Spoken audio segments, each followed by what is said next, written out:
All right, everybody. Happy Monday.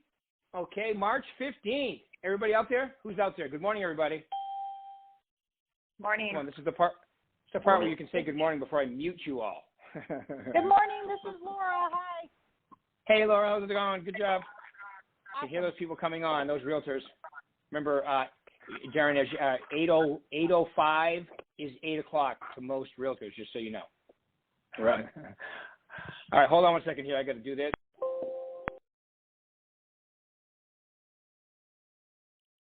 All right, for the quality of this recording to go on the podcast, I've muted everybody. So, Darren, if you could hit *6 on your phone, then we can hear you. *6.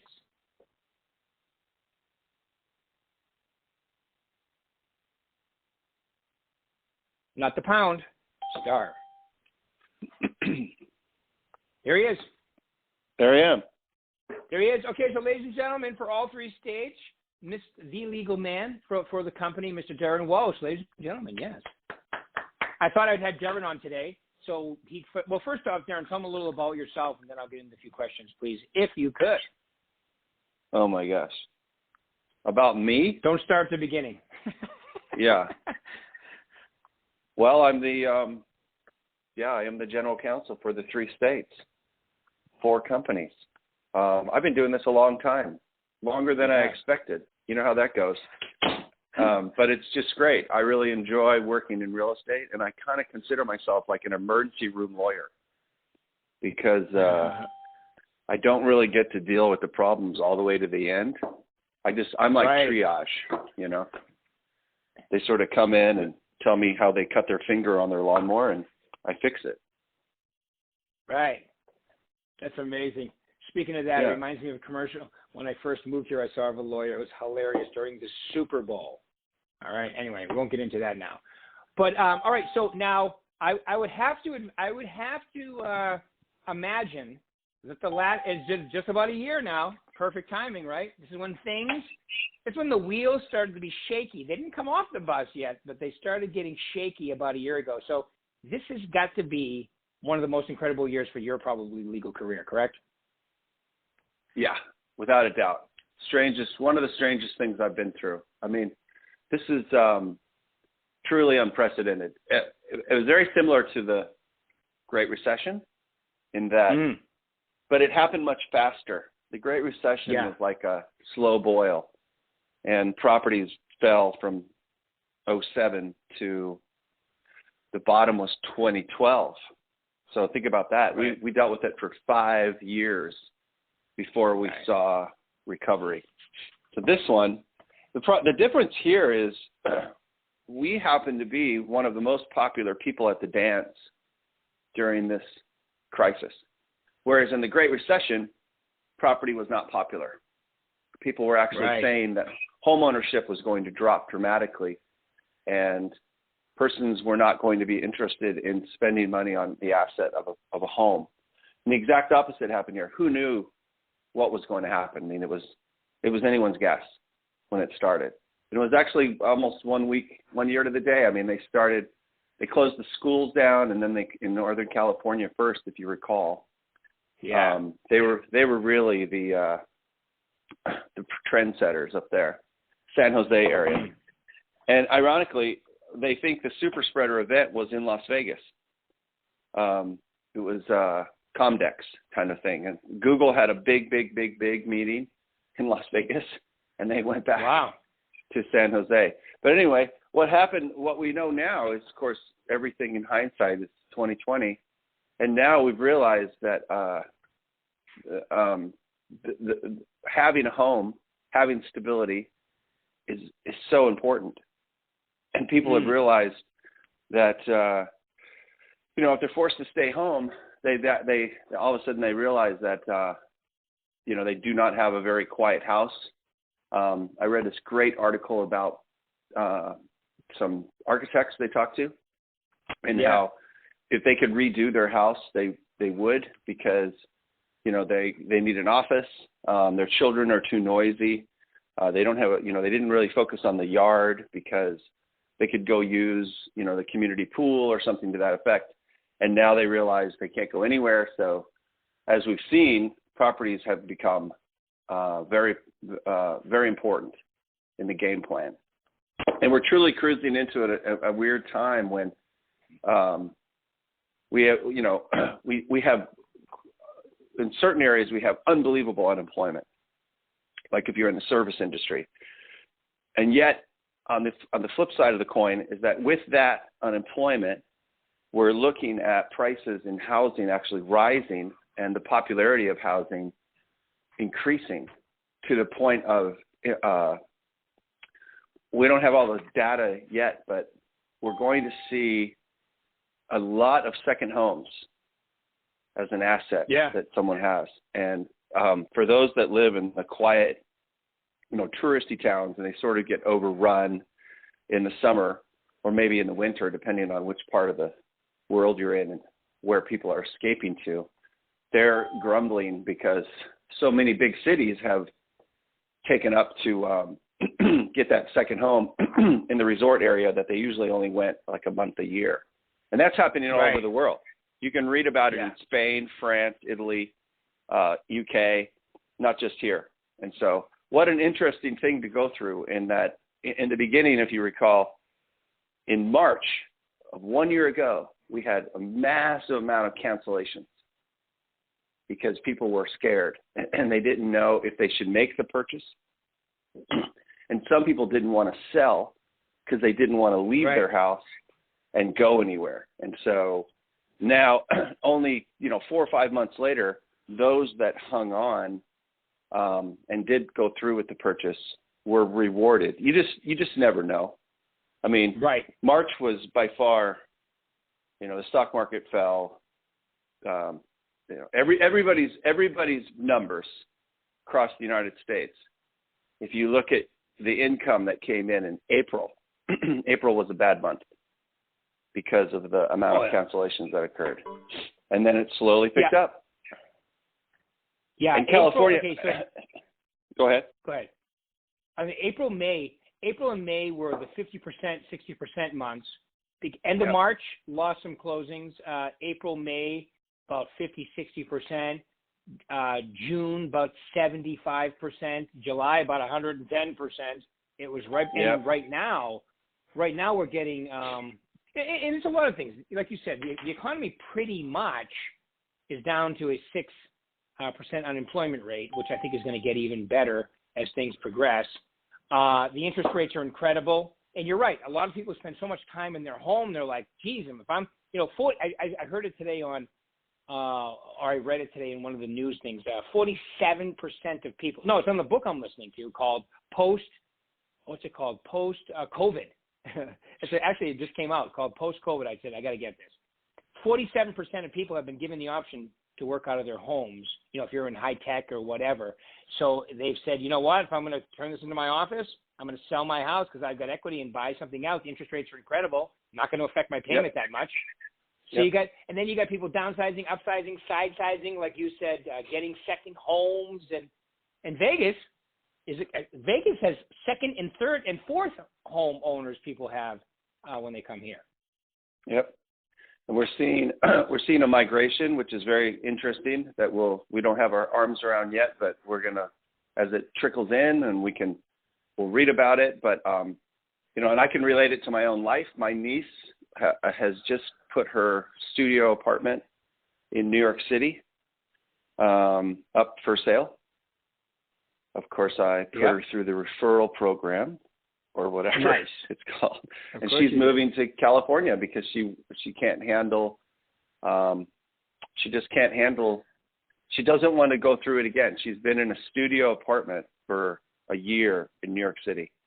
Especially New York, She's coming to the West Coast. And a good friend of mine is leaving Los Angeles and had just bought a home in Palm Springs.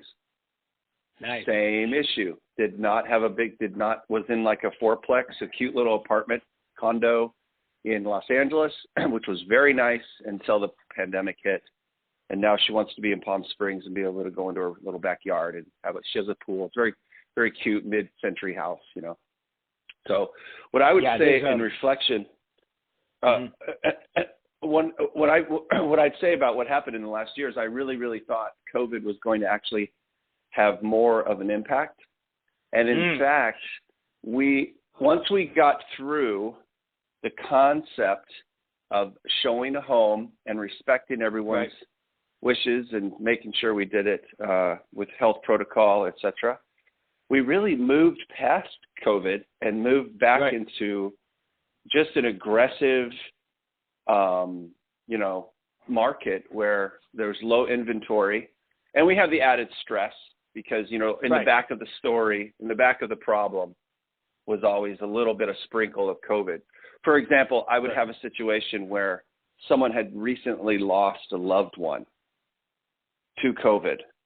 And so that sort of put a theme to their how we dealt with the problem, because it was very sensitive. Like I had an older woman who lost her sister, and then we made a mistake in the documentation, and the attitude that she had was really fueled by the fact that she had lost her sister, which is understandable.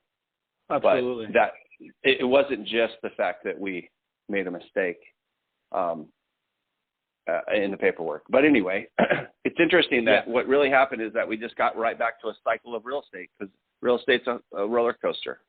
It goes up, it goes down. Yeah, and we're seeing a lot of people, Washington, California, Minnesota, Illinois, like you just said, New York. A lot of those people are going to Arizona and Nevada. And a lot of the people in California that just won't leave California are moving to the desert, which is really good, because we're in all of those markets, which is incredibly good for us. So it's going to be a very, very interesting year. And then there is a decent exodus out of California, which is going to be great for inventory. But I love California, but it's just a fact. First time I've been in the business 36 years, I have never seen California has as many people moving in as out. I mean, out as in now, which is I've never seen that. I just read. Arizona. Those stats are so fun to look at, because Los Angeles, the county of Los Angeles, lost people for the first time in 70 years or something. So it's interesting. It's not a lot. It's 46,000 or 56,000, but that was the net decline in the population, and that hasn't happened in many, many, many, many years. So it's a very interesting. I was just thinking last night what's going to happen, because you see, you have these towns in the Midwest who, they had a population of 40,000 and now they have a population of 15,000, and they have like the abandoned, beautiful old town, downtown. I wonder if those places, because the population of the United States is not decreasing. Right. And yet, we have these smaller towns that are more or less abandoned. And I'm wondering if parts of Ohio will slowly get filled back up because of the ability to telecommute.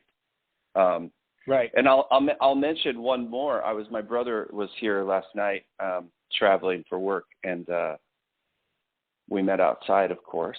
Isn't that funny? I still meet people outside. And wow. We were going over all the people that we grew up here in Las Vegas, Nevada, but he took off one day to New York City. He just up and took off, and he became an architect out there. And he lasted as long as he could. We were going over all the people that had left, and I thought I mentioned one person, and he said, "Oh no, even that person bought a second home upstate New York, and now just takes that horrible train into the city, right?" And so, I think we're going to see a real shift. I think we're going to see parts of at the outskirts of towns that were, are going to be looked at in a new light, which is, and we're there. We're always there. I mean, when I teach my classes and stuff, I always go over the human nature that we deal with, and by being in real estate, you're truly you're just in the people business, and people do things. They lose their jobs, they get married, they get divorced, they die. They want bigger stuff. They want smaller stuff. We have to deal with humans. It's what we do. It's how we make our living. That's why it's so hard. That's why when we make a mistake, we're not dealing with chickens. One of my chickens injured himself, or herself, with a design that there was a piece of metal that was hanging off of the chicken wire that I put together. See, now if that was a human, I'd be in big trouble. Right. Right. I was looking at her and I said, if you were a human, if you were one of my clients, you'd probably sue me, right? She would, yeah. You'd be toast. Whereas I could just put mentholatum on her and the other birds leave her alone and see, no, I'm okay. You can't just put the mentholatum on people in public to solve all your real estate problems. It would be great if you could, but yeah, it keeps the other birds from pecking on her. Oh, because when they're injured, they like to torture them even further? Well, it's like the way they interact with each other is they peck, and so what happens is they peck holes in each other if they have the opportunity. It's just the craziest thing.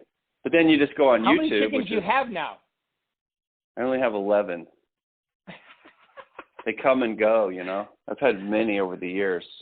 You want to talk birds, get Bill Vato from Upland on the phone sometime, and he will go over his history of bird addiction. He's much worse than me. Oh, my God. He has moved past the chicken phase. He got into breeding like game birds and stuff. But anyways, yeah, chickens are great. If anybody has the land for it, just don't get a rooster. It's too noisy. Yeah, well, it's a great wake-up call, though, right? Right. But the problem is they wake up at 3 o'clock in the morning. Speaking of being a lawyer and getting sued and all, since we have you today and we have people from all three markets and it's being recorded, why don't you give us a quick update as far as how we are in all three states, please? Legally, I think we're going into a phase of, I'm going to call it the angry summer. And this is when mistakes happen. Everything is, everything's a cycle. And so if you go through like the short sale phase, we had people who were buying a home and they believed, and they were such a bargain that they were negotiated in ways that were not necessarily in their best interest, meaning they would waive inspections and almost be hurried, okay? And that always causes problems. That's the phase that we're going into right now. We're having frustrated buyers because of the lack of inventory. And so what they're doing is they are building themselves up to look more attractive to a seller. So they're waiving certain things early, even in negotiations, making the project, for example, in some jurisdictions, if you can do it, not subject to an appraisal, which is a risk. And you're going to have to come in with more money. They're doing acceleration clauses, which gets confusing. Or we're doing multiple counter offers at once. And that's all the same style that we're just in a phase right now where more or less the buyer is not necessarily in control. So it shifts back and forth, who's in control and who's not. And right now we're having buyers. So we have to be very careful because we don't want our clients to give away too much. And we have to really mark those dates of contingencies and keep track of that because of the way, like I said, we're structuring deals and the buyers want it. They've lost 3 homes to another purchaser, so therefore they want to start to make themselves even more attractive.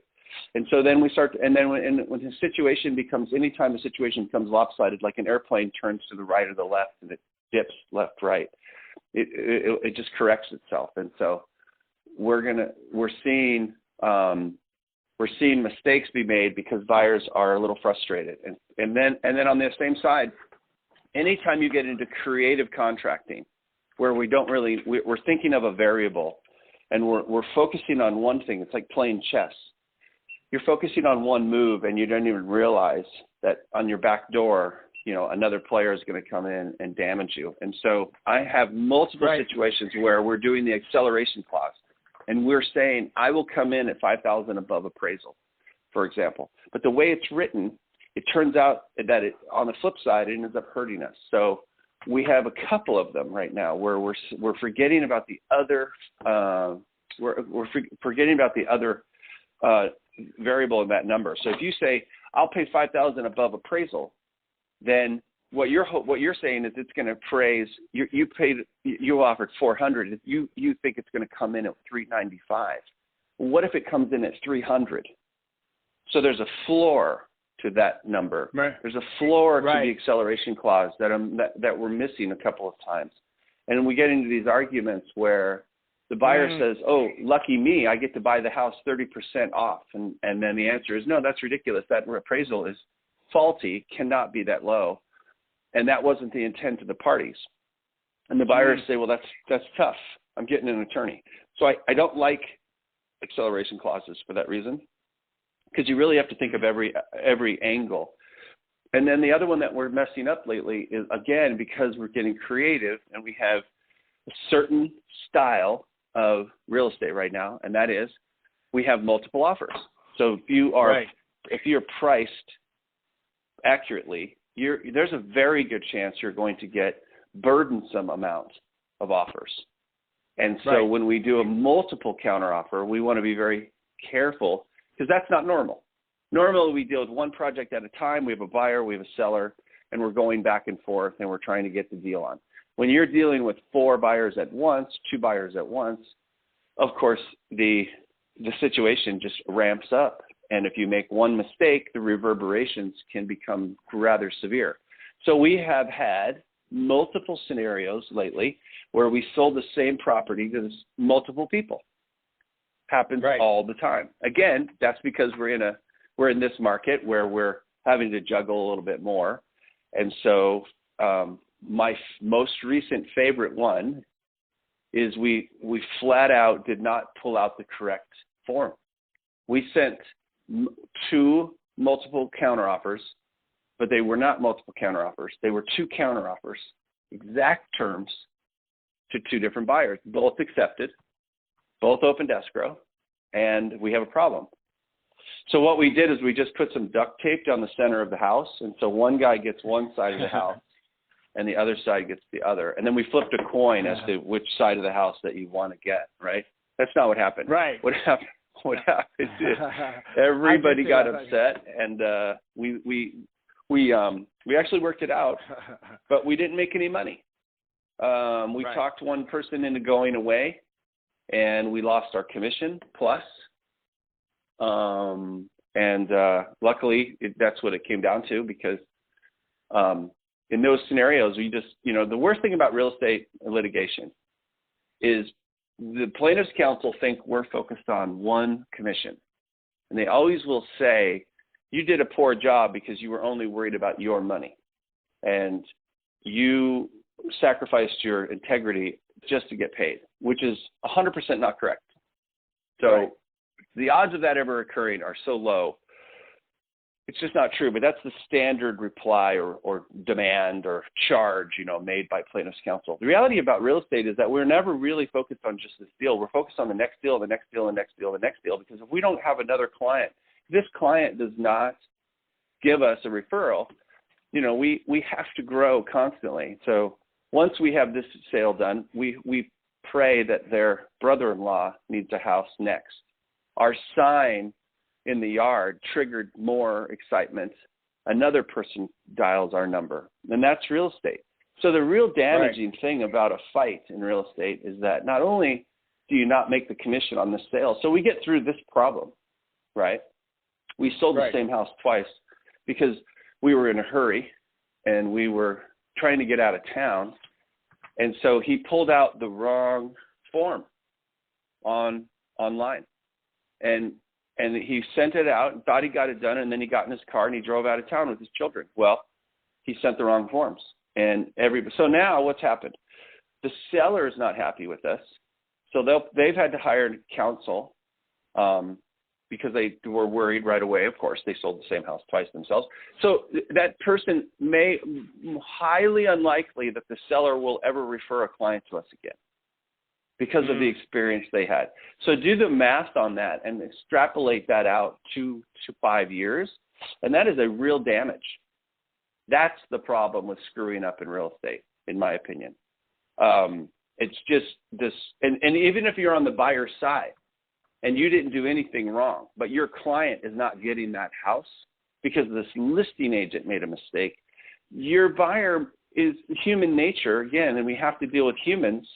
They're going to blame us just because it's a frustrating experience. Now, that's not guaranteed there is a chance that because we solved it and solved it so quickly that they may very well be okay with us.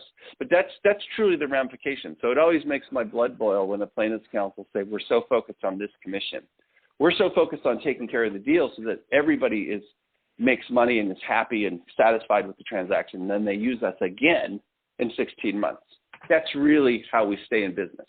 And so we have these hiccups and we get derailed. It's amazing. It's just like not doing your work. The effort you put into life when you're 22 pays off sometimes 15 years later. Same as real estate. Right. It doesn't always pay off right away. But the effort we put in now can very well bring fruition in not this summer, but next summer. And so that's what breaks my heart about deals, when it's like, oh my God, we were trying to do our best and we screwed up. And then now look, everybody's got a lawyer. And of course they blame us, right? No matter what. Because if you think about it, the seller also signed 2 counteroffers. And I always wondered, like, why didn't you catch it, right? Why didn't you realize that it wasn't a counteroffer? A multiple counteroffer. Right. But that's not the way it goes. So that's the market we're in. We're going into, we're gonna have a frustrated, people are gonna say, hurry up, get me the house. And then the whole time we have to still do our job and keep all our ducks in a row, because if something goes through the cracks, they're going to turn to us. And it's my biggest pet peeve is when we don't worry about the condition of the home, which is happening. They're not, it's better to, don't waive your inspection. You can say, I don't want any repairs, but still is advisable to get a picture, a snapshot of what is going on with that house. So you have knowledge at least. If you do get a bad report and you still elect to close on the home, that's okay. But, the lack of surprises is what really helps human beings move forward. So if we know the roof is older and they've warned us, okay, then we may have a problem in a year or two, but at least we know that, right? Right. The buyer should never waive their inspection. They should get as much knowledge as they can and then still elect to go forward potentially, even though they might have to pay for those repairs down the road. Right. And that's the thing right now, too, is just making sure all the T's are crossed, I's are dotted. In an fast-moving, I got to have this property before somebody else gets it type market. Correct. So that's where a lot of the mistakes happen, is when it's markets like that, like it is now. But, I haven't seen a market like this ever. This is crazy when they're selling for 10%. And the market is also healthy, meaning that the people that are buying it are not people who own 4 properties, no income verification, no down payment. These are people that are living there, paying. I think Forrest said 35, 36% of the properties are cash right now by the person buying it. So it's pretty incredible market. Well, exciting. There we go. There's our time, Darren. I really appreciate you taking out half an hour this morning to talk to us. We really appreciate it. This has been very educational, very helpful. Any final words you have, my man? Nope. Just enjoy the summer. Here it comes. It's like a roller coaster. Here it comes. We're at that phase where it's clicking, Yeah, we're clicking up. Here we go. We're about to go down the big chute. Yes. Yep, you are absolutely right. It's going to be exciting. It's going to be wonderful. And thank you once again, Darren, for taking your time out, man. Really appreciate it. Okay. Talk to you later. Everybody else, we'll do this again in a week. Yes, thank you very much, my man. Appreciate your time. Okay, bye. Bye, guys.